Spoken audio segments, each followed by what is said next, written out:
Jarfiang! Kinikilig ako every time nanonood ako ng Jarfiang. Totoo, like, Jaren? Gwapo kaya nun! Si Jaren kasi, matangkad, moreno. Sobrang ganda pumorma. Very calm siya every time na kinakausap. Pag pinapanood ko siya, bakit kinikilig ako? Sige, repost.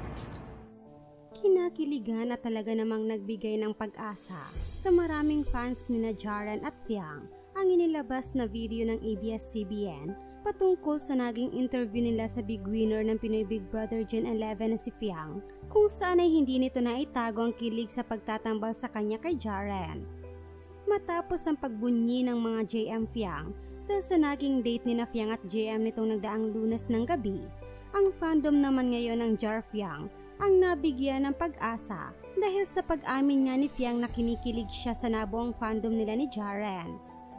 Ani Fiang, ikinagulat niya sa kanyang paglabas ng bahay ni Kuya ang mga bumungad na fandom sa kanya katulad ng JM Fiang at Jar Fiang. Ngunit pag-amin niya sa naturang interview, kinikilig nga siya sa pagpapartner sa kanya ng marami kay Jaren at tila low-key nitong pinuri ang magagandang katangian ni Jaren na hindi malayong magustuhan ng isang babae.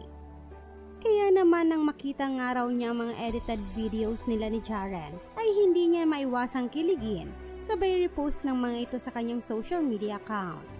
Buong pahayag ni Fiang, Jar Fiang, JM Fiang, pero sa totoo, like real, kinikilig ako. Totoo, hindi ako nag-joke. Kinikilig ako every time na nanonood ako ng Jar Fiang. Totoo, like Jaren, gwapo kaya nun. Si Jaren kasi, matangkad, moreno, sobrang gandang pumorma. Tas the way he talks, very calm siya. Every time na kinakausap ko siya, very calm siya. Like soft-spoken talaga si Jaren. And pag pinapanood ko siya, bakit kinikilig ako? Sige, repost. Dahil dito ay muling ang nabuhayan ng kanilang mga fans, lalo na at nawalan nga raw sila ng pag-asa nang tila layag na ang JM Fiang nitong mga nagdaang araw. Gayunpaman, anila ay mas malaki na raw ang pag-asa nila ngayon sa Jar Fiang dahil mismong si Fiang na umano ang nagsabing kinikilig siya sa tambalang binuo ng kanilang mga fans ni Jaren. Narito ang ilan sa mga komento ng mga netizens tungkol dito. Pasuko na ako sa Jar Fiang. Buti na lang may paganitong interview ang iabab. Eto pa nga hawakan ko. Hindi isusuko ang pamilyang to. Jar Fiang. Fiangi, panindigan mo to please. Revive mo yung Jar Fiang heart ko.